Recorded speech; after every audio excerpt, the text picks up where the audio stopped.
Hey everybody, Ken Davenport here. Before we get to the podcast, reminder that this Wednesday, 7 o'clock Eastern, I'm holding my Get Your Show Off the Ground seminar online. You can participate, get a chance to pitch your project to me, and I'll help you with whatever is holding you back. Or you can also audit for only $25. Check out all the information on the blog. I wanna be a producer with a hit show on Broadway. I wanna be a producer. Hello, everybody out there in podcast land. Ken Davenport here. This is the Producer's Perspective podcast. So I was going to start this podcast by saying we have another first today and that we had our first stage manager on the show. But to call my guest today just a stage manager would be like calling the president just a politician. I am pleased to welcome to the podcast the recipient of a Tony honor for his contributions to the theater, Mr. Peter Lawrence. Welcome, Peter. Thank you, Ken. That was a very good intro. Well, you deserve it. Peter has been a production stage manager, production supervisor, associate director for some of the best in the business, a director for like umpteen different shows. Certainly check out his Playbill Vault entry. And we're talking massive shows. In the biz, if you've got a big show, Peter is like the first person you call. We're talking the original companies of Miss Saigon, Sunset Boulevard, Shrek. Again, he's worked alongside directors like Mike Nichols, Sam Mendes on Gypsy, where I met him. He's actually on Long Day's Journey into Night right now, 3 hours and 45 minutes of drama.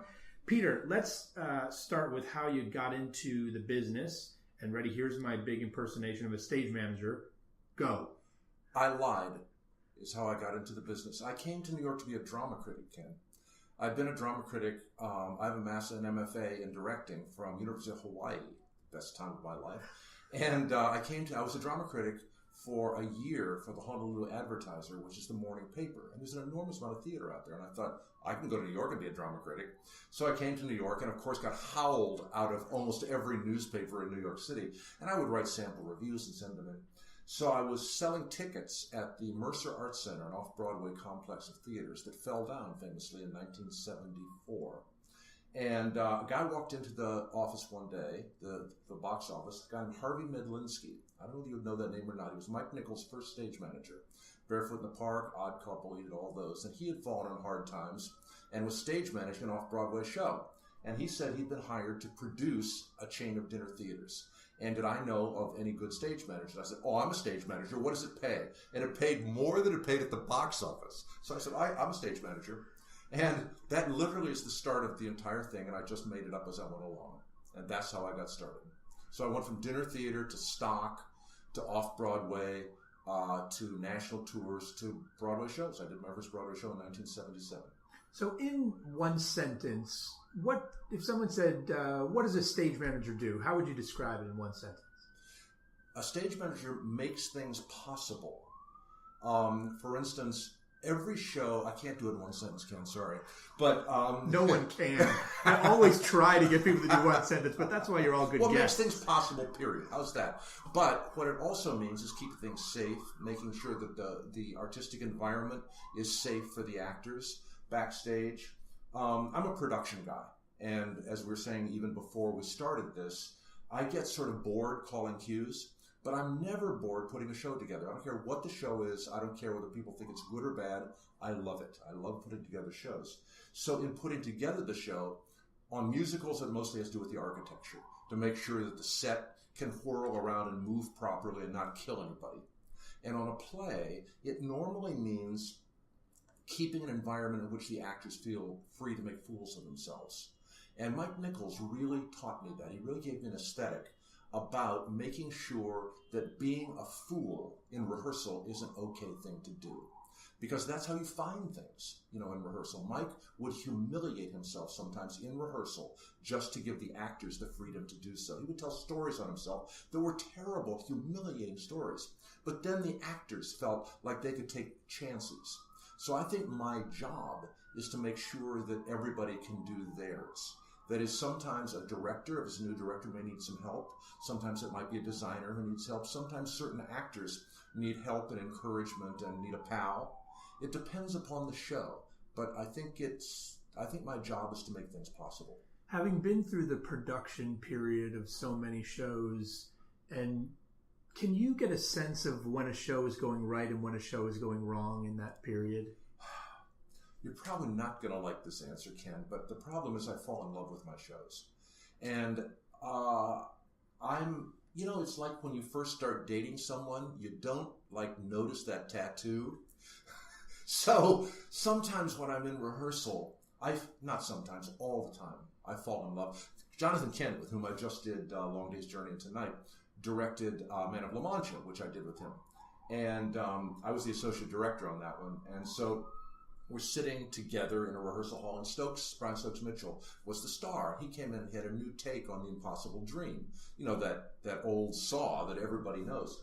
He sang the song, and it was so moving and so original, I completely burst into tears. And Jonathan Kent said, "Hey, you're supposed to be objective." And I said, "I'm here to fall in love." And that is true. I think I fall in love with my shows. Later on, I may look back on a show and say, whoa, I fell in love with the wrong girl, or how come I didn't see she was so ugly, But I never do it when it's happening. I have to love my shows. Could you work on a show that you were not in love with? I never have.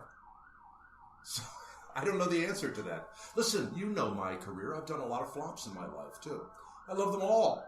I did a show called Copperfield back in the 80s. I think we closed in 10 days or something like that. And my grandmother was the only person besides me who loved that show, I loved it when I was doing it. I can't help myself. Okay, so you're a director as well. And there was a time when the path to directing always led through a stage manager, or very famously did for something like Hal Prince started that way. Sure. Why do you think great directors, or why do you think stage managers make very good directors? It's a fine question and almost unanswerable because, George Abbott famously was also a stage manager. I'm not so sure it's true anymore, for one thing, because the English influence has come over to this country heavily. And as you know, in England, stage managers are thought of as crew and as sort of are treated as crew.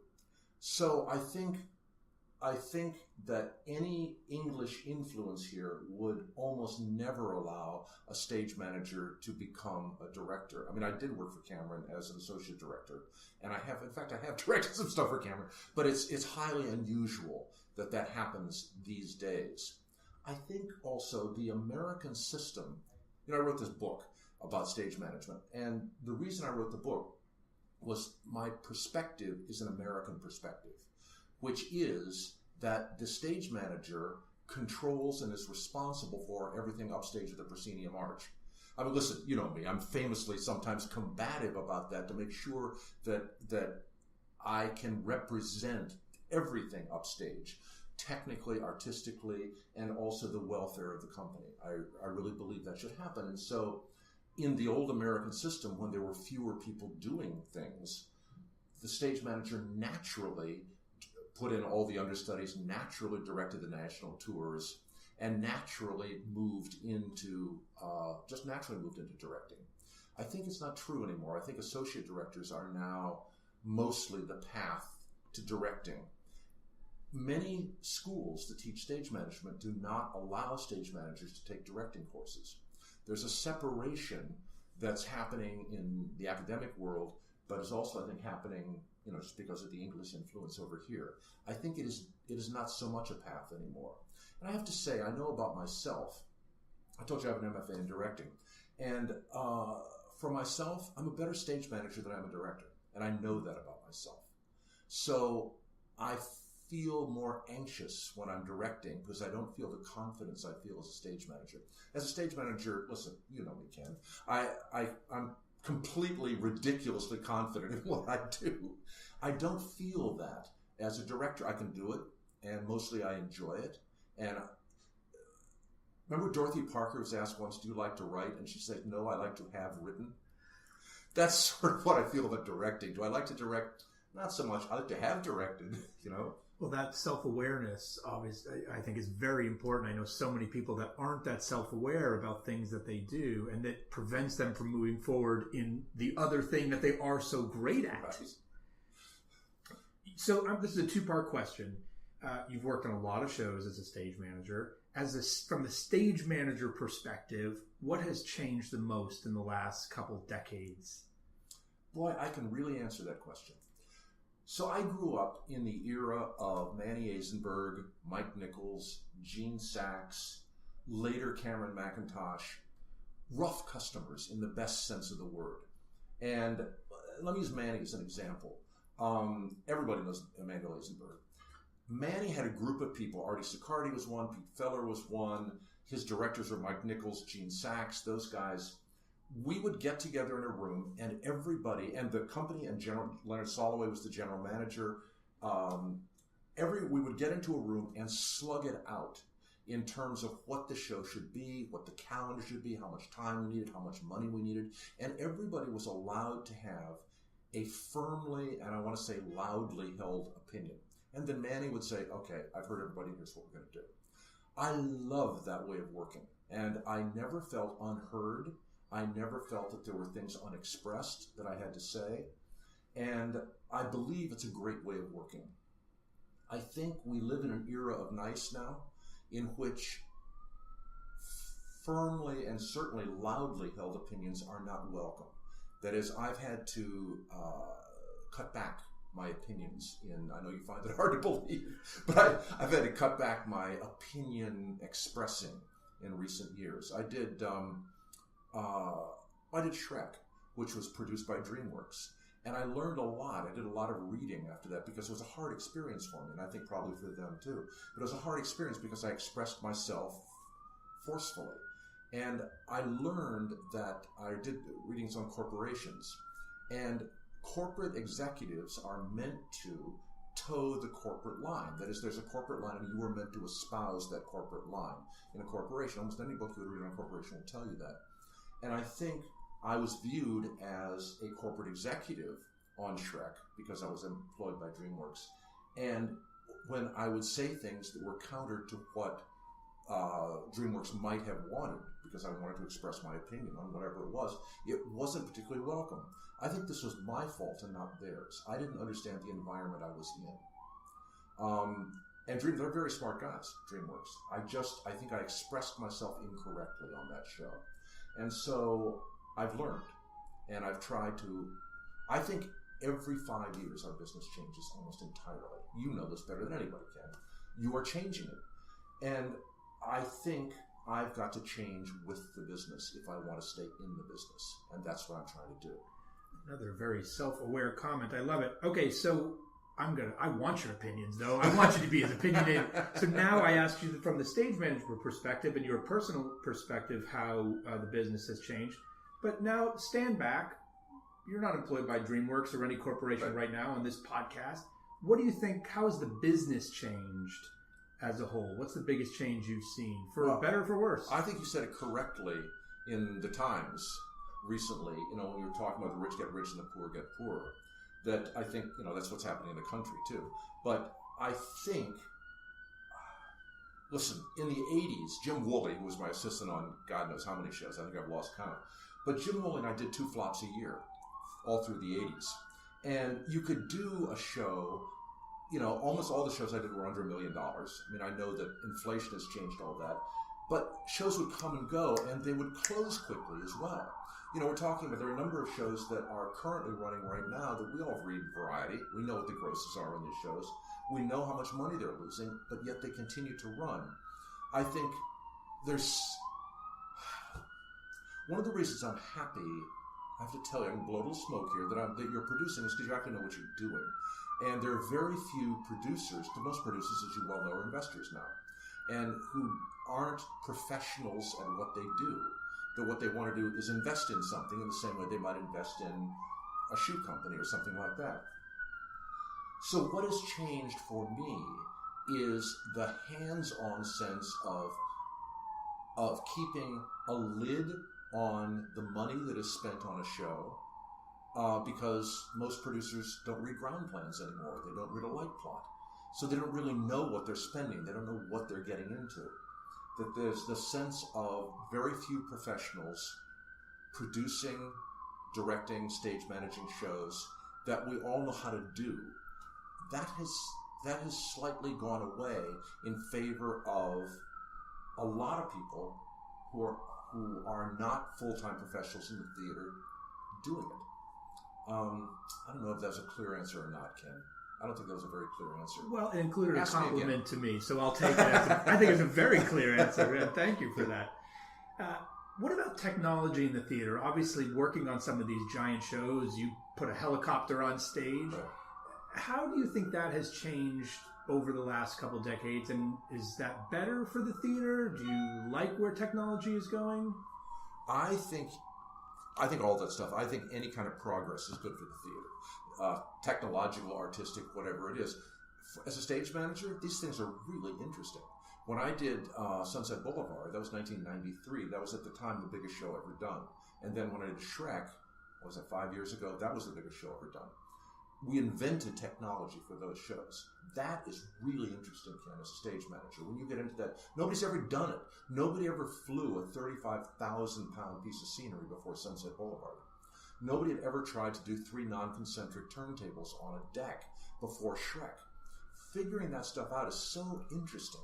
And so I'm pro-technology all the way. I think it's really enjoyable for me as a stage manager. As a producer, if I were thinking like a producer, I would want to think twice about it. You can get very involved in the technology, and is it really serving the play? I mean, are you telling the story well with the technology that you're bringing into it? And sometimes technology is for its own end. And I think that is not a good thing for the theater. Listen, we're all in the service of telling a story. That's all we do. We have no other function. And Mike Nichols always used to say, everyone serves the play. The producer, the playwright, everybody serves that idea. And if you can't serve that idea, get out of the way. I think that sometimes we get so involved in technology and it being interesting on its own that it gets in the way of the play itself. You know, there's the play that I'm doing right now. I'm doing Long Day's Journey into Night, one of the greatest American plays, if not the greatest American play ever written, with a cast that you can't beat with a stick. They are all wonderful people. And a very well-directed production. We have fog in the show. And the fog, it runs all the way through the 4th act and a lot of the 3rd act. And you see it upstage at these windows, right? It's very well done. It's beautifully done and beautifully lighted by Natasha Katz. I wonder sometimes, I find myself sometimes being distracted by the fog. And I wonder anything that takes away from the words that are being said, O'Neill's words, and the acting that is being done by these people is not a good idea for me. So it's an open question whether that fog is really a good idea or not. It's beautiful, but does it help the play? I don't know. I mean, I'm not the right one to answer that question. But so I like technology. I like figuring things out. I'm a production guy. That's what I do. And but I always want to make sure that it serves the play itself. You know. One of a stage manager's jobs or duties is to make sure that backstage environment is always a positive one, that the play happens artistically, socially, all those things. And often on your shows, you've had big stars on your shows that you've had to deal with. What's it like when there's a star backstage, a giant Hollywood, a Glenn Close on Sunset, or a Bernadette, or Jessica now? How do you make sure that environment stays stable? I have to say, at the very top of show business, and all those people you just mentioned are at the very top of their game. They're all great. It's only sometimes the second level people, you go down a tier, they're trouble because they want to somehow flex muscles that they don't have. Colleen Dewhurst and Zoe Caldwell brought me into the Broadway environment. Without those 2 women, I would not have a career. And they taught me how to behave in the theater, and they taught me how to not instruct, that's too strong a word, but encourage others to behave. So I've worked with truly great stars, and they've all behaved beautifully every time. Bernadette, as you well know, you can't find a better human being on the planet than Bernadette Peters. She sponsors animal rescues. She does Broadway Barks, which I do every year with her. And they're all great. Jessica Lange, I had no idea what to expect from a big movie star, who basically is less known for the theater than she is for films. She's great in every way. We talk every night. She has no star attitude at all. She only wants to do the work. That's all she cares about. Michael Shannon, John Gallagher, Gabriel Byrne, one of the funniest people I've ever met. They're all wonderful to work with, and all they want to do is the work. They don't care about being stars. Glenn Close, really a big movie star as well as a big Broadway star, heaven to work with. Heaven. I'm just in touch with her now because, you know, she just did Sunset Again as a concert over in London. She's going to bring it over here. I've just been in touch with her because I can't wait to see it again and to see her do the performance. So I've had trouble with, you know, sort of second tier stars, but, and usually the way that I handle this is the way you would handle it too, is simply go to them and say, this is the effect it's having on the show. Is this the effect you want it to have? And I don't know how else to do it, but to put it in their laps and say, this is what's going on. How do you think we're Broadway is doing artistically, or compared to other years that you've been in the business? Or let me ask you, I'm going to start a brand new question. It's called my Groundhog Day Question. Okay. If you could live any Broadway year over and over, again and again, what year would it be? Oh my God, Ken. That's a really fine question. Do you mean my own Broadway year or the year of Broadway? The year of Broadway. When, basically, what year of your life was the best Broadway year you can remember? I would have to say 1976 would have to be it, because that was the year of Chorus Line and Chicago. I don't know what I was... Oh, I hadn't done a Broadway show at that point. I was living... I didn't do my first Broadway show until the next year. But to have Chorus Line and Chicago was, as you remember, subsumed by Chorus Line. I saw Chicago 3 or 4 times, the original production. I mean, because it had Gwen Verdon in it. It had Cheetah Rivera in it. Do you know what I mean? And then I worked with Stan Lebowski. Remember? 5, 6, 7, 8. Stan Lebowski. Those shows changed my life. But also, you look at a year like 1969, I think it was. I was living in Hawaii. I was teaching at the University of Hawaii then. And I would fly into New York from Hawaii and see shows. But that was the year I saw Company for the first time. I saw Company and Borstal Boy, the Brendan Behan, on the same day. It's hard to say. You know what, Ken? The year that I'm living in is always the best year. This is the year of Hamilton. This is the year of Hamilton. It's going to change the world, Hamilton. The artists are in charge again, you know? I mean, Lin-Manuel Miranda, there is no better person to lead the theater and the world, as far as I'm concerned, than him. He really means it. He's really smart, he's really talented, and he's really politically committed. He's one of the nicest guys you'll ever meet, too. So I want to go back to this idea of you, because you're such a production guy and you've witnessed so many major shows, big successes and also some big flops coming together. If I needed a diagnosis of how a musical was going, I would call you. If there was one thing, one element that you could point to as being the most important part of making sure a musical is a success, what would it be?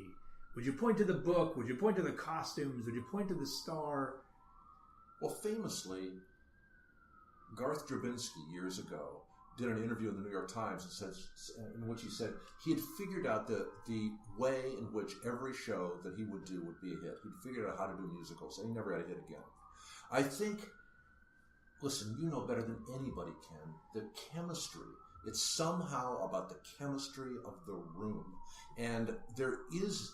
In the first place, I would be the wrong person for you to call because I would be in love with the show that I was doing. So I would say, it's great, I love it, oh my God, it's the best thing I've ever done. So I would be the wrong person in that way. But you look at, like Mike Nichols, in my lifetime, the best director ever. He's done some terrible shows. I did Country Girl with him, which was not a good production. And with wonderful people in it. There were terrific people and a great script, and Mike Nichols directing. Sometimes things simply go wrong for reasons you can't imagine. I did The Goodbye Girl.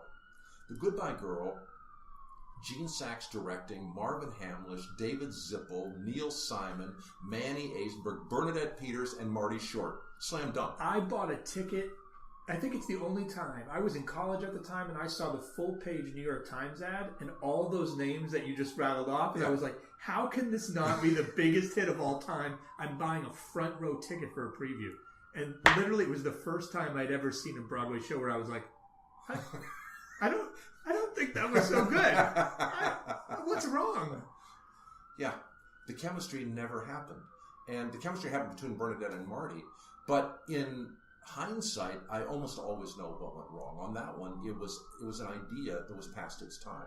That it was about a woman who only wanted to get married and we did it in 1991, and nobody wanted to hear that story anymore. They wanted to hear it in 1975 or whenever the movie came out, but they didn't want to hear it in 1991. And anyhow, I know in retrospect, but at the time, I had no idea. That production was famously a mess too. Things went wrong in that show that were pretty ugly. But I don't know if anybody knew. If you knew, Ken, every show that you produced would be not only a huge hit, but also an artistic hit from your perspective. Nobody knows. That's the great thing about the theater, isn't it? Nobody knows what it's going to be. Hamilton? What a dumb idea. A musical about Alexander Hamilton in rap? I want to do a sketch where Lin-Manuel is like pitching that to producers if he was an unknown and no one I want to do this thing and it's like rap music and founding fathers but none of them are white, and to see how that would go. I did a show with him as an actor. We did the Encore's version of Marilyn We Rode Alone. He was Charlie Kringus in that, and he was talking about it then. He'd already done a couple of concerts, one-man of just singing several songs from it, and he would say, I know this is a dumb idea. This is what I'm doing. I know it's a dumb idea. But he worked on it for, I think, 8 years. What I love about that and what we do here is that if he was in Hollywood and had pitched that idea in Hollywood, had been kicked out of every studio in town. That's right. But on Broadway, that kind of idea can be done. That's what I love about it. Years ago, Michael Eisner, remember him who ran Disney? Where is he now? Anyhow, counting his money.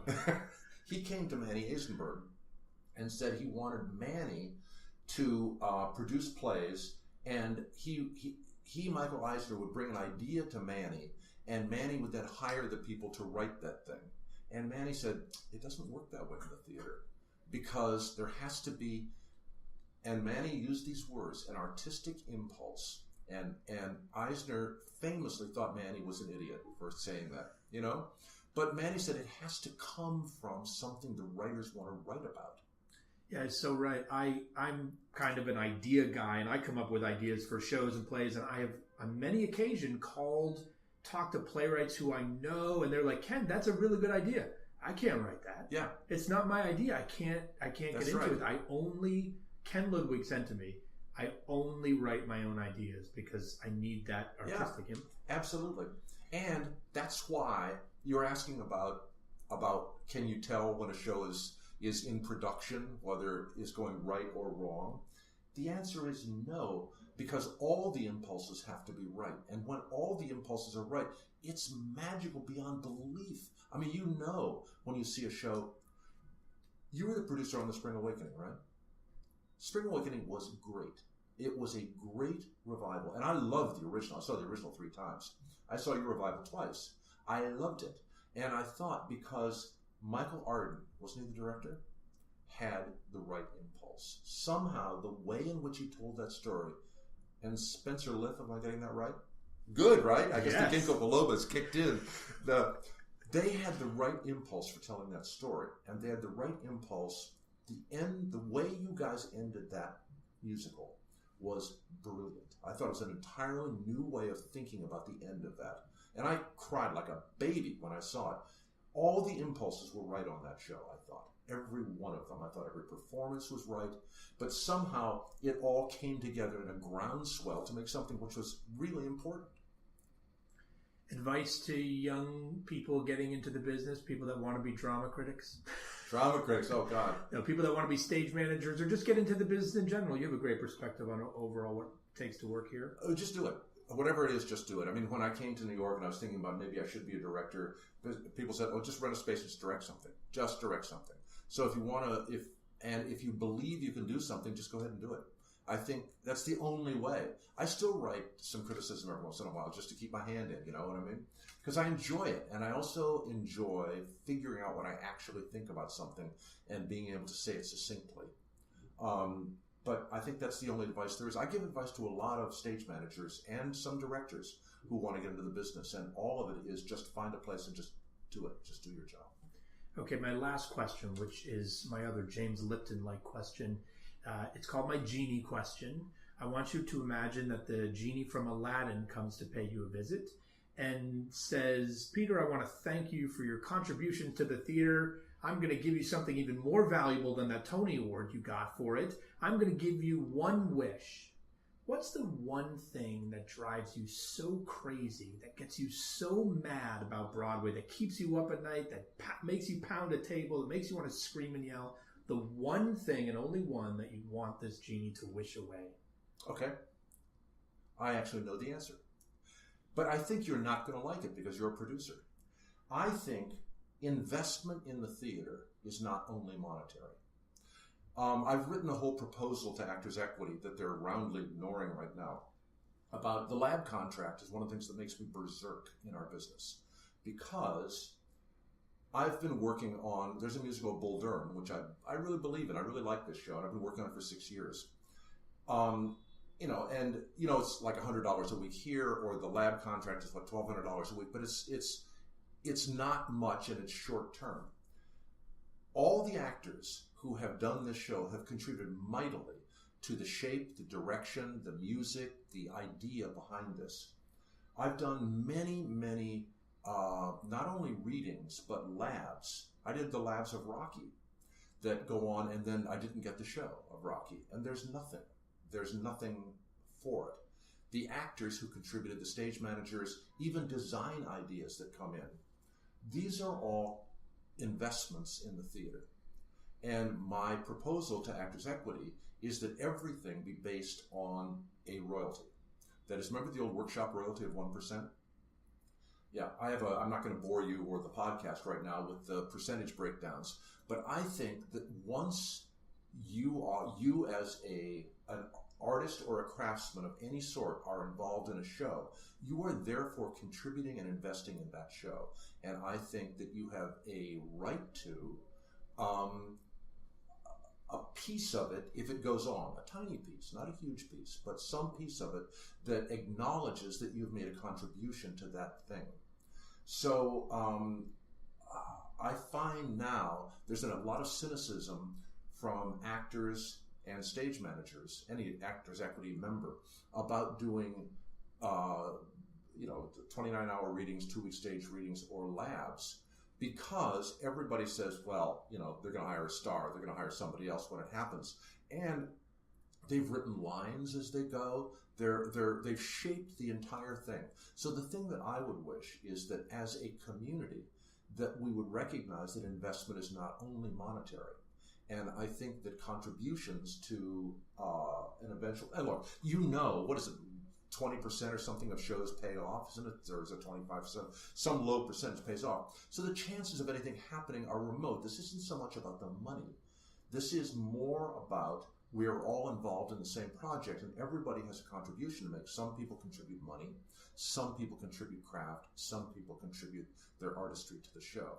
And I would wish that our business would rethink what investment means.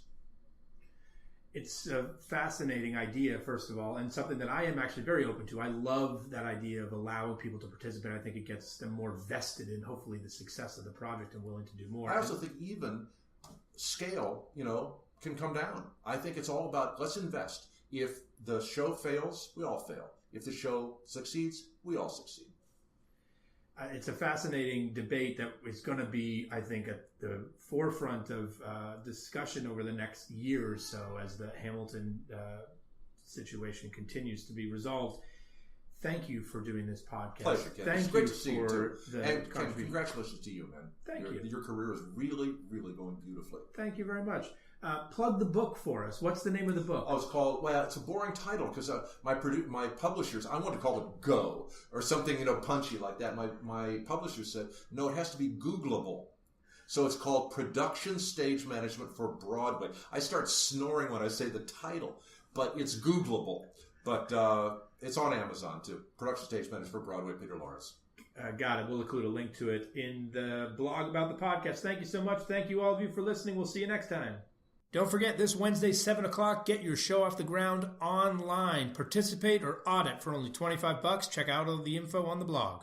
I'm gonna be a producer. Look out, Broadway.